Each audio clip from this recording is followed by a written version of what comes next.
এই 13 ধরনের ডিমের মধ্যে কোন ডিমটা উঁচু থেকে ছাড়ার পরেও বেঁচে যাবে? সবার প্রথমে এই ডিমটা, যেটাকে তুলা দিয়ে প্যাকিং করে দিয়েছি। চলো প্রথমে 1 ফিট থেকে ছেড়ে দেখা যাক। 1 ফিটে তো কিছুই হলো না, কিন্তু 2 ফিট থেকে ছাড়ার সাথে সাথে खत्म। তো এবার এই ডিমটা, যেটার উপর গ্লুস্টিক গুলোকে ছোট ছোট করে কেটে লাগিয়ে দিলাম, চলো এটাকে 1 ফিট থেকে ছেড়ে দেখা যাক। गया।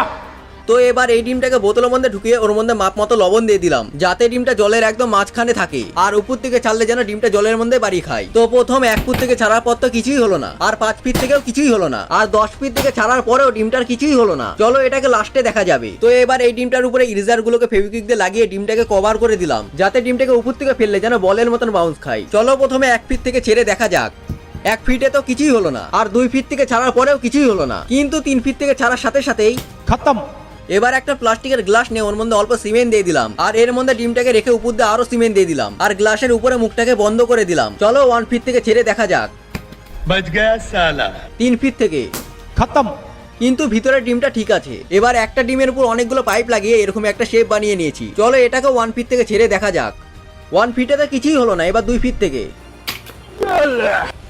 এবার এই ডিমটাকে আমি অনেকগুলো কাগজ দিয়ে প্যাকিং করে দিলাম। প্রথমে 1 ফিট থেকে ছেড়ে দেখা যাক। 1 ফিটে তো কিছুই হলো না, এবার 2 ফিট। गया। তো লাস্টে বোতলের ভিতরে থাকা ডিমটাকে 2 থেকে 3 বার জোরে জোরে বাড়ি মারার পরেও ডিমটার কিছুই হলো না। আর পরের ডিমগুলোকে দেখার জন্য কমেন্টে পার্ট 2 লিখে লাইক এন্ড সাবস্ক্রাইব করে দাও।